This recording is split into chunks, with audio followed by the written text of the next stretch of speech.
ঝিটকা গাউসুল আজম আব্দুল কাদের জিলানী রহমতুল্লাহ আলাইহে দাখিলি মাদ্রাসা হরিরামপুর মানিকগঞ্জ স্থাপিত 1974 দেখুন বন্ধুরা, ওই যে আমি একেবারে ওই পাশ থেকে এখানে ঝিটকা বাল্লা লোকাল সড়কের পাশে বাম পাশে ইসামতি নদীর পাড়ে দৃষ্টিনন্দন পরিবেশে এই সুন্দর মাদ্রাসা আমি পুরোটা দেখিয়ে দিচ্ছি। এখানে কয়েক শত শিক্ষার্থী লেখাপড়া করে থাকে। আরও কয়েকটি মাধ্যমিক বিদ্যালয়ের পাশাপাশি ধর্মীয় শিক্ষার জন্য এই মাদ্রাসার কিন্তু খ্যাতি আছে। অত্র এলাকার ধর্মপ্রাণ মানুষেরা তাদের শিশুদেরকে এই মাদ্রাসায় পড়ালেখা করিয়ে থাকেন।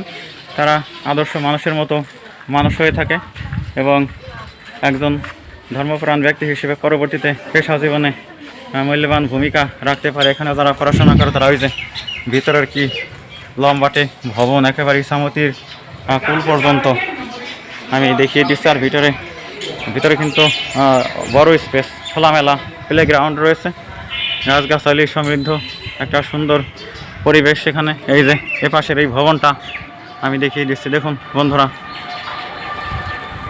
ধন্যবাদ আপনাদেরকে।